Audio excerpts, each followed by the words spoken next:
Hi, I'm Steve and this is American Midwest English. Before we begin, if you like the video, please hit the subscribe and like buttons below because it helps the channel. And if you have any questions, comments, or suggestions, please leave them in the comments section below. Today, we're continuing to talk about punctuation, and we're going to talk about semicolons today. This is a semicolon. It looks like a comma with a period on top of it. The first way you'll use a semicolon is to separate two clauses that are very closely related. It acts like a soft period. So in this example, I'll be ready at noon. Don't be late. Don't be late is very closely related to this because we're talking about plans that are being made. So you could separate them with a semicolon. You could also have these be two separate sentences. Which you decide is personal preference in most cases. There's no hard rule on what has to have a semicolon and what has to have a period. In this case, this could be its own separate sentence. So, semicolon or period. Another way that you'll use semicolons is you'll use them before words like namely, however, therefore, that is, etc., etc. These words are not the only words that will come after a semicolon. There are other words that you could use also. Hopefully this gives you an idea of what types of words you can use. Another thing is, with this word that you choose,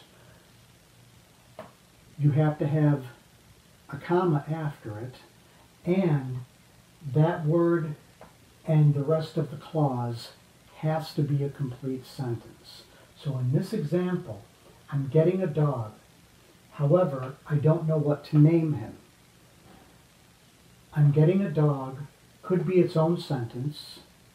However, I don't know what to name him.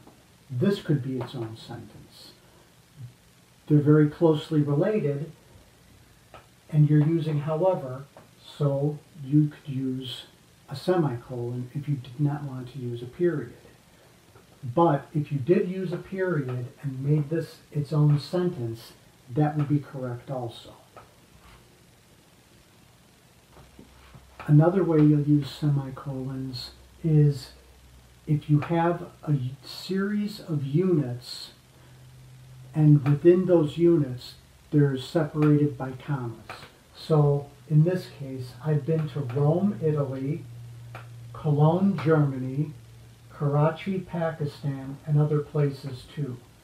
So instead of using a comma here, you use a semicolon to separate Italy from Cologne and Germany from Karachi. I'll give another example so that it's a little more clear. But if you're talking about cities and states, this is one example. This example is a little longer, but it makes it more clear why you need semicolons. For the trip, my car will have the luggage. Bob's car will have 3 people. Jess's car will have 2 people and the food. Now, if you use commas, because right now, luggage and Bob's, there's a semicolon. Between people and Jess's, there's a semicolon.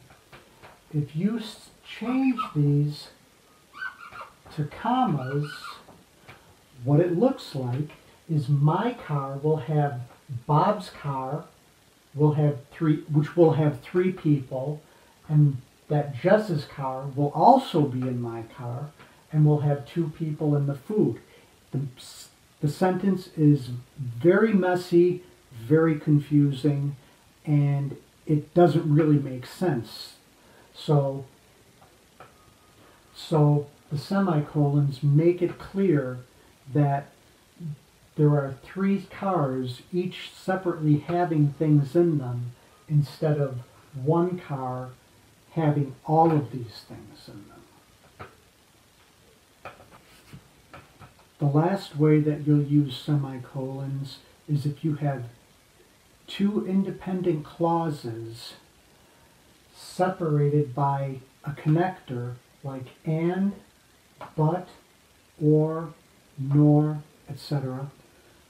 Words like that.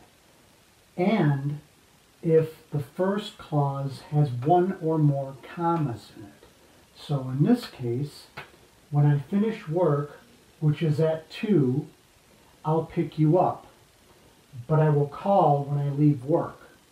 Again, these are related sentences, and here's the connector, but, and there's 2 commas in the first clause. And again, this clause and this clause can each be separate sentences. As a short exercise, in the comments below, tell me if a semicolon is being used correctly in these 2 sentences. I'll put the correct answers in the more information box below. Thank you again for watching the video, and I hope you come back soon for the next one.